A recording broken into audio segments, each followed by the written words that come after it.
metric that really stuck out for me, and I know you and I have talked about this before, Yeah. that 68% of organisations didn't make any significant change to their careers page or EVP in the last 12 months. No. I thought that was an outstanding statistic in terms of one that really stuck out for me. And I thought, wow, what's going on? I know. Well, obviously they're not kind of everyone's saying the same thing, and they're not differentiating it. So it's a bit of a copy and paste sort of situation. It's a bit safe. 68% of people aren't doing anything, so we don't have to either. Yeah. Potentially, that could be the argument. I think it's also one of those things that's treated as being a bit of a one-off investment. You invest your EVP, you got it, then you just paste it everywhere, job done.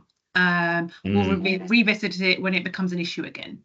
Yeah, I think so that's it's a bit true. of it becomes a bit fossilized. That's a good way to put it. It does, doesn't it? And I mean, we've done a number of re-EVP projects, and it's our view. If you change strategy, you change direction, you change markets, you've got to have a look at the EVP. You might not need to make huge changes, but you've got to do something. And even if you don't change, but the market does, such as the aging workforce, you need to be relevant. And I think that's the element that's missing in many of these things, the relevance of an EVP to what people are really looking for.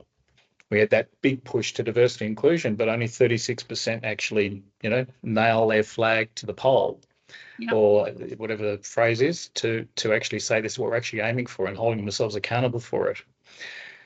This lack of confidence around being a place to experiment and grow, these lack of groundbreaking projects. We know there's groundbreaking projects all over the shop, and yet we're just not hearing about them.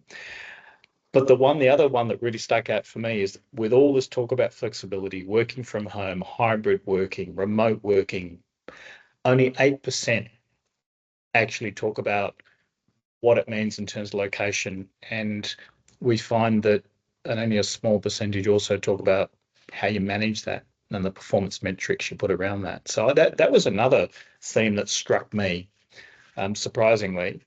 Because I would have thought that by now people would be much clearer on being definitive about what flexible working means in their organisation, so people can make a decision.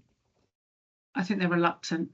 I think it's one of those things that people are putting out there because I think there's an expectation to hear or want to know about the flexible working. But we're seeing this shift, certainly in Australia, where people are being asked to come back into the office. So we're seeing organisations starting to crawl back on their flexible working sort of agreements by asking workers to come back into the office on a more permanent basis. So I think there is a bit of reluctance there, right? So they're reneging on these commitments they made 3 years ago. Yeah, exactly. They don't want to pin their colours to the mast, do they? That's the phrase I was looking for before. Thank you. Yep. Yeah. So they're reneging on it. That is really interesting because we've seen in some states, like in Victoria at the moment, they're talking about potentially mandating working from home. Is it actually going to be a value proposition, and is it just because a section of the workforce, however big that is, really wants it? I don't know. I think what I'd like to see, and what I challenge the organisations I work with to enunciate more clearly, is what problem is flexible working, working from home, hybrid working, whatever, solving? What problem is it solving? And also, what potential problems could it introduce? True. I think by having that, going through that thought process, they'll have a much more balanced view on flexible working and find a solution that works for everyone rather than just reneging on it.